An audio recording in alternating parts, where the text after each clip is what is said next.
In the history of Turkic philology, we have very early work done by Arab scholars on the creation of grammars and lexicons of Turkic. This is certainly understandable as the Arab Caliphate, first under the Umayyads, but particularly under the Abbasids, expanded. They encountered new people, and the Turks were particularly auspicious. While there were perhaps earlier encounters between Muslims, the early Arab Muslim community, and Turks, and we certainly have evidence for that, it was not until Mahmud al-Kashgari or Mahmud al-Kashgari that we have a very systematic understanding of Turkic linguistics. And today I'll talk about his life and some of the traditions of the Turks and customs that he recorded in his monumental work, Dīwān Luġāt al-Turk, or the Compendium of Turkic Dialects.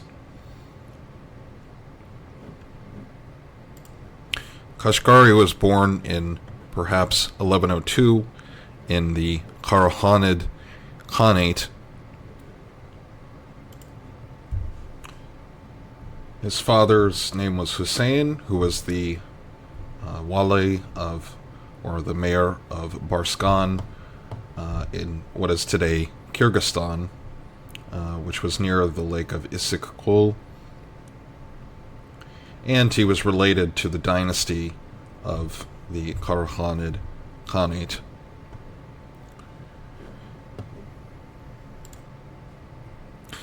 Kashgari himself was of Turkic origin, of course, but he was also a very educated Muslim with strong knowledge of Arabic and a humanistic, or perhaps we could say, Islamic education, as was common in the 11th century.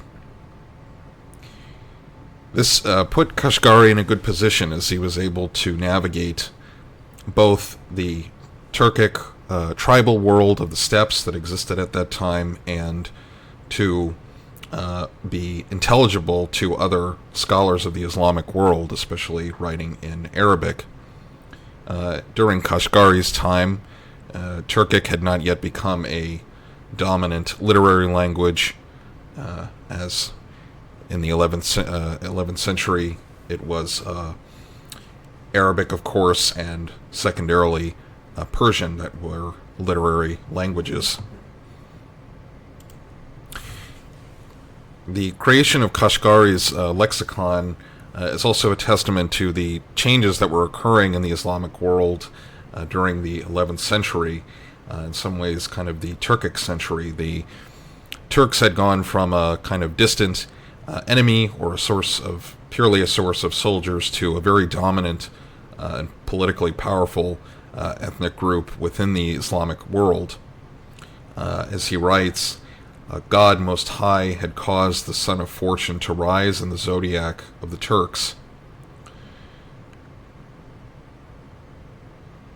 Given that Kashgari dedicated his Dīwān to the Caliph al-Muqtadi, it is supposed that the purpose of the work was to explain to the court in Baghdad the customs of the Seljuks, who had come to rule over the caliphate at that time. As we can see from the map, the Seljuk Empire in 1092, so toward the end of Kashgari's life, came to encompass much of, or perhaps all of, the Abbasid Caliphate, including Transoxiana, and what today we would call Central Asia, the Arab lands, and the Iranian plateau. And the dominance of the Turkic military class certainly made the importance of understanding Turkic languages all the more pressing for scholars and government officials. Even though Persian was the language of administration in the Seljuk Empire, Turkic was, of course, spoken every day. Given that the written material in Turkic at this time was limited for Kashgari, he had to go out and travel to gain his knowledge, to find linguistic information, and as a result, his Dīwān records a number of proverbs and traditions that existed, including folklore and religious beliefs. Kashgari related several dates that can kind of give a sense of when he wrote his work. The date of dedication to the Caliph al-Muqtadi was in April of 1075, or Shaban in 467, according to the Hijra. And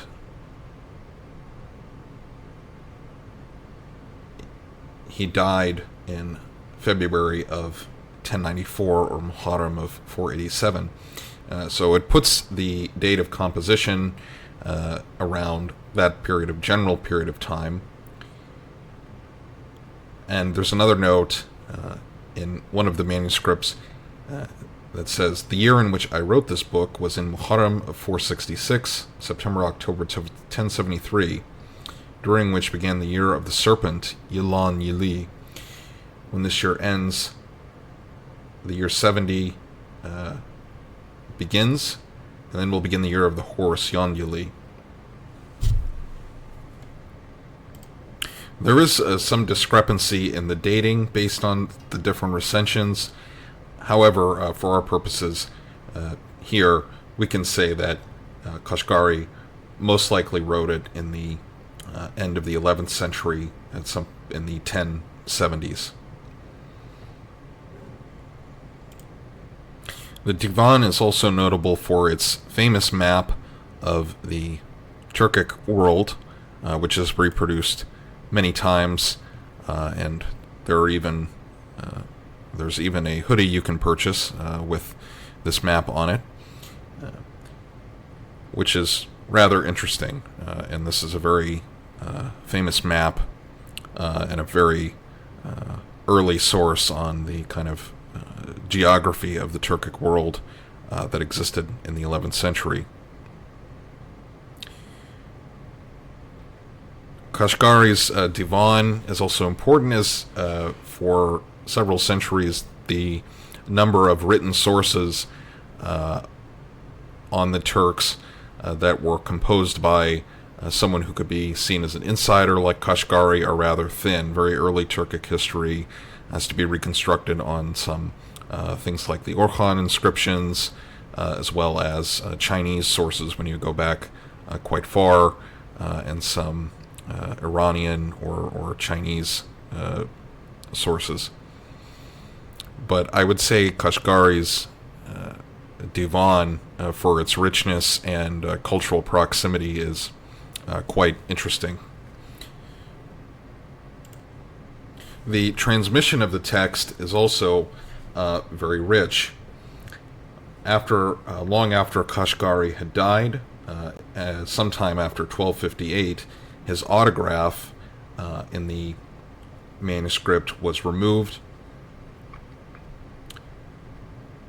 following the collapse of the Abbasid Caliphate in Baghdad, and the text was transferred to the Mamluk Sultanate, which was logical given that the Arabic speakers in Egypt and Syria needed to know Turkic languages, as the Mamluks were Turkic slave soldiers originally.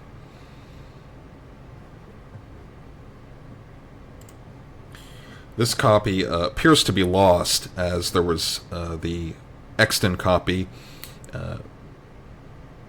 was completed sometime in 1266, either in Damascus or Cairo by a new scribe. And this owner, the owner of the manuscript, made a somewhat funny note, had the copyist add a note in which he vents about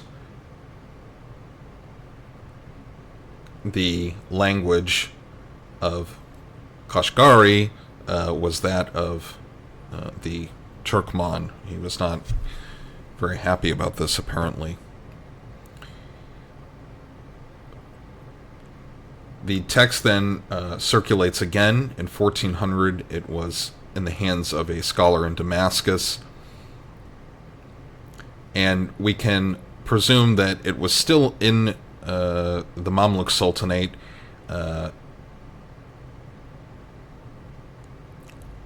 as it was in Cairo in 1422. Here it was used by another historian for a much longer history, Badruddin al-Aini.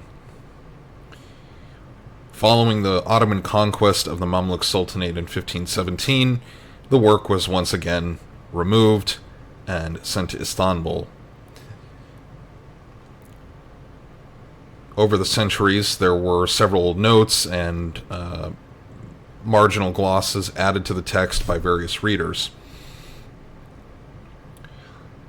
In the 17th century, the Ottoman author Katip Çelebi apparently saw a copy of the Dīwān, and it's noted in his bibliographic work, very famous Kashf al-Zunun, where he writes about it. Dīwān Luġāt at-Turk of Maḥmūd ibn al-Husayn ibn Muhammad, it bound, it begins, praise be to God, most lavish of bounty, etc. He expounded it in Arabic. He mentioned that the Turkic dialects revolve on 18 letters, not including ta, za, sh, d, kh, and ha. He dedicated to Abul Qasim Abdullah ibn Muhammad al-Muqtadi ibn Amrillah, the Caliph. We're not sure exactly which copy of the Dīwān Katip Çelebi was looking at, as he renders the title somewhat differently. So in English, it would be Dīwān of the Turkic languages instead of Dīwān of the Turkic dialects. It's also possible that even an eminent scholar like Katip Çelebi simply made a mistake. Finally, in terms of how we are aware of the text today, in the early 20th century, it was put up for sale at an Istanbul book market, and it was purchased by a book collector named Ali Amiri, and now it resides in the Millet Kütüphanesi in Istanbul today. One problem with the scholarship on the Dīwān is the scribal errors contained in the 13th century copy that we still have, which is was probed by the famous Turkologist Sir Gerard Clausen, who had to go through and kind of audit the text to try and determine what the correct readings were. Certainly no easy task.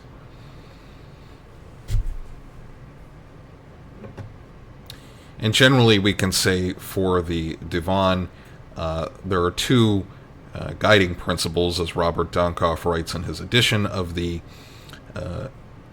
Compendium of Turkic Dialects. Thus far, two important methodological principles in establishing the Turkic material have also been mentioned. One, the Arabic is generally more reliable than the Turkic.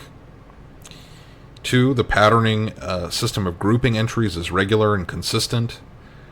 There is a third principle that has not until now been given due weight. The choice of Arabic equivalents for Turkic words is remarkably consistent.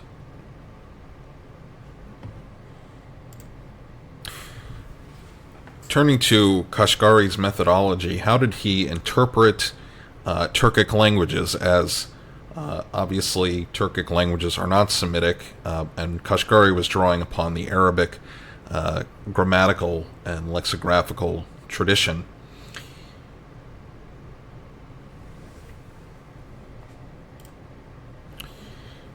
Kashgari follows the system devised by the scholar Farabi, who wrote in his Dīwān al-Adab fi Bayan Luġāt al-Arab, a patterning arrangement. First, he has what is called, first category, he has what is called the Kitab as-Salim, words having only consonants.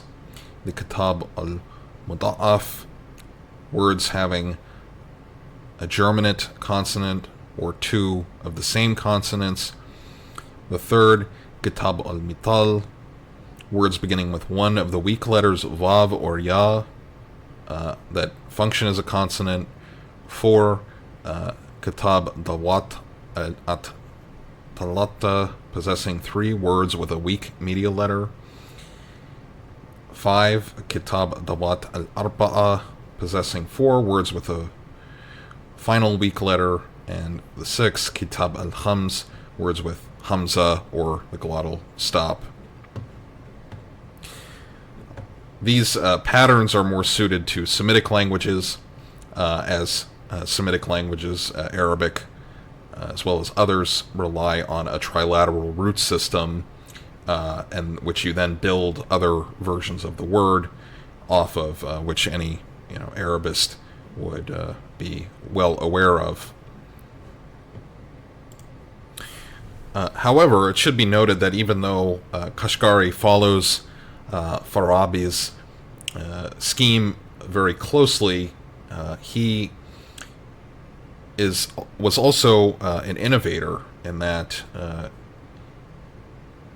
he creates a truly comparative lexicon of the different Turkic dialects that existed in his time, and not just a register of words, that you would find perhaps in a purely literary language. So it makes Kashgari's work anthropological in some sense, in that he was presumably going out and gathering material from people, from interacting with people.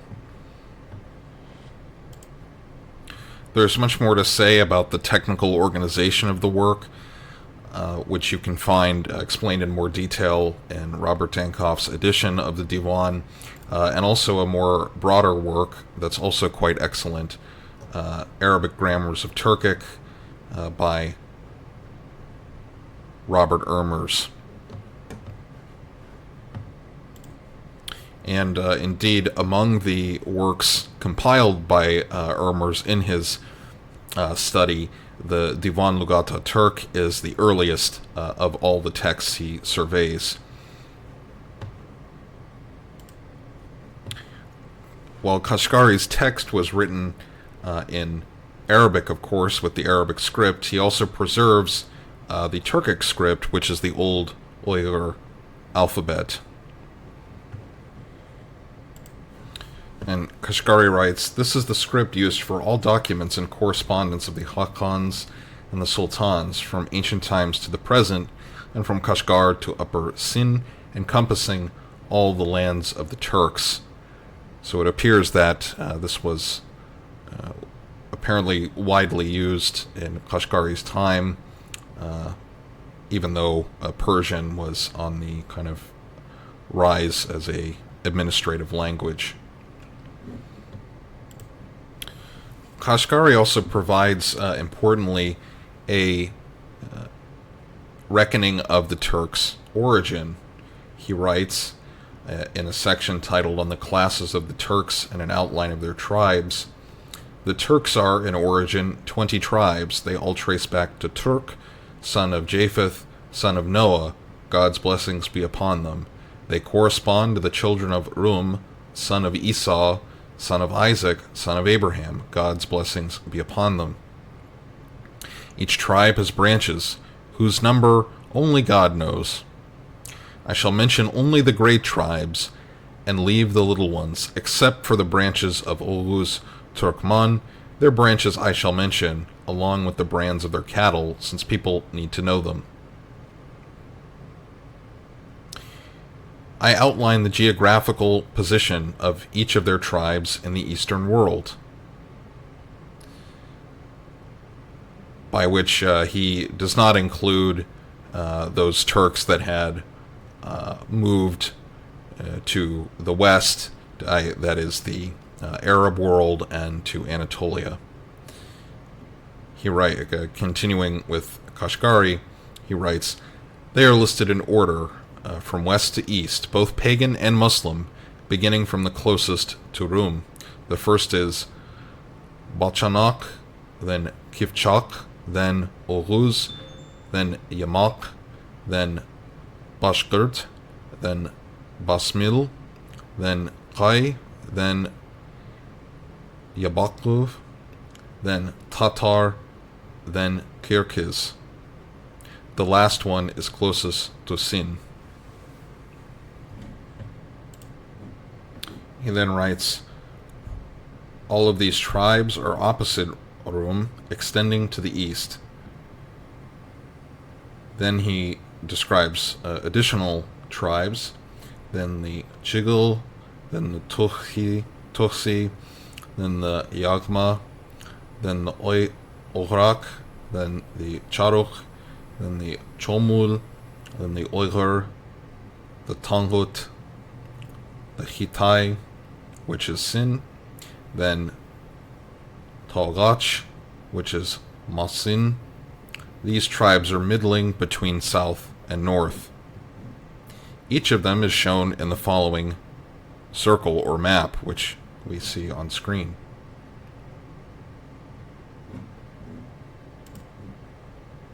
Among all of the dialects profiled by Kashgari, he writes, the Uyghur have a pure Turkic language, and also another language they speak among themselves, and they have two writing systems, one in the Turkic script composed of 25 letters, which I have enumerated above, and in which their correspondence is written, and another in which they have in common with Sin, in which they write their scriptures and registers. No one can read it except their priests.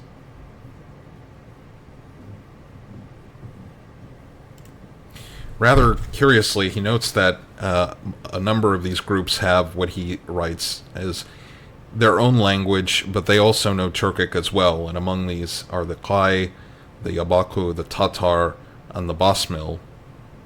However, he says the Kirgiz, the Kipchak, the Oghuz, the Turksi, the Yaghma, the Chigil, the Ograk, and the Charuk speak pure Turkic.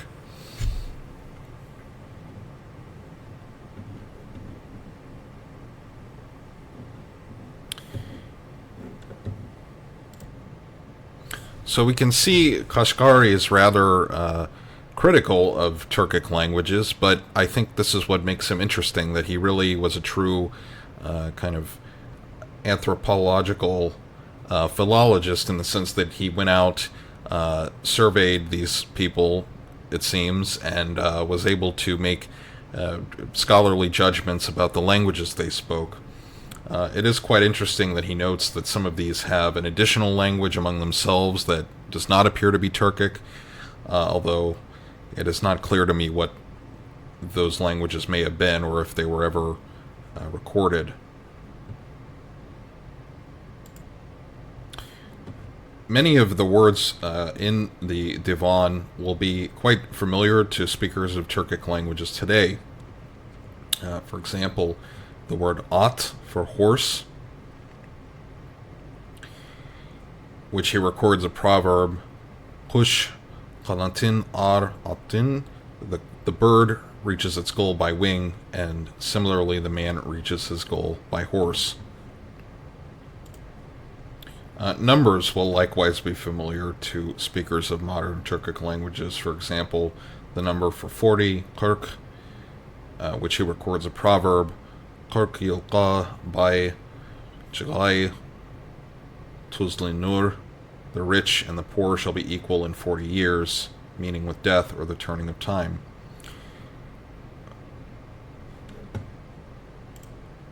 He records the word for sword, kılıç, and gives a proverb as well. Koş kılıç kınka sigmas. Two swords cannot fit in one sheath.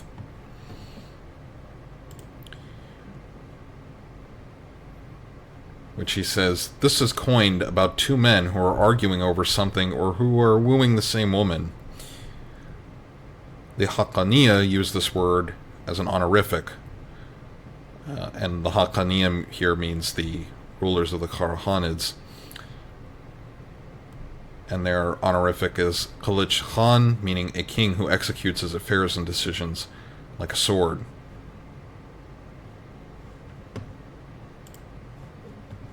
And he goes on to record couplets that go Aran alpi okıştılar, Pingir kozin bakıştılar, Kamuh tulmun tokıştılar, Kılıç kınka koçun sigdi.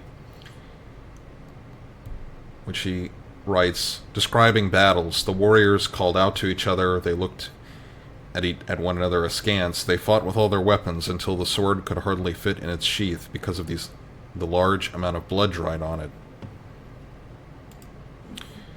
Kashgari's Dīwān also gives some information about the campaigns against the Buddhist Uyghurs in some of parts of his Dīwān, writing a verse.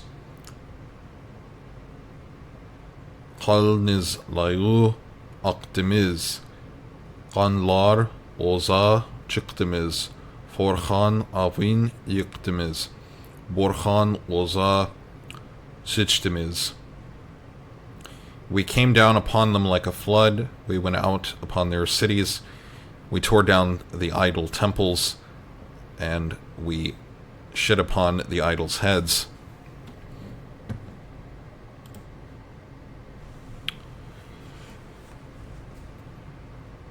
Kashgari's lexicon is extremely rich, as I hope the examples have shown, and it contains a number of interesting ethnographic details and some indications on the different customs of Turkic peoples during the 11th century. It's also notable that he, does not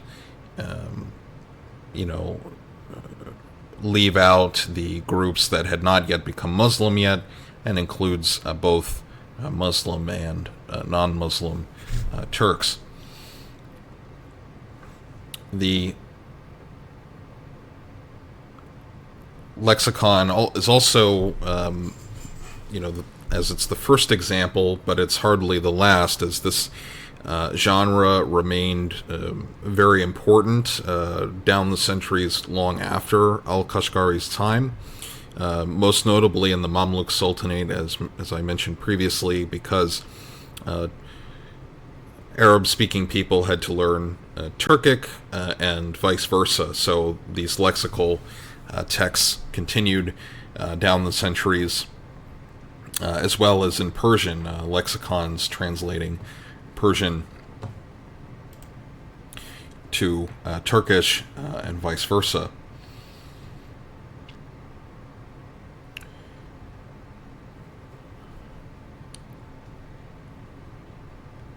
It's also a testament to the kind of endurance of the Turkic languages. Much of the vocabulary, as I mentioned, would be quite familiar to speakers of Turkic languages today, which is rather remarkable, and shows the strength of those languages. And I think it's also just bears repeating how comprehensive and we could almost say scientific Kashgari was at this time, going out, collecting this material. Presumably, if he mentions, texts written, documents written in Uyghur script, Old Uyghur script, I'm sure, he had seen those. So working with both manuscript materials, but also spoken language every day, and trying to gather the languages as they were used in daily life. Of course, there are many questions that remain from Kashgari's text, but I think his achievement is very impressive and enduring. And with that, I hope you enjoyed the video, and thank you for watching. The sources will be in the description. Thankfully, the Compendium of Turkic Dialects has been translated into a 2-volume edition by Robert Dankoff that's on Internet Archive. And if you are, in a Turkic-speaking country, there's been several editions created. There's one in Turkey, and I'm sure there's, at least one in Central Asia, if not more, and probably, I'm sure, also in Russian. So I hope you enjoyed this, and thank you for watching.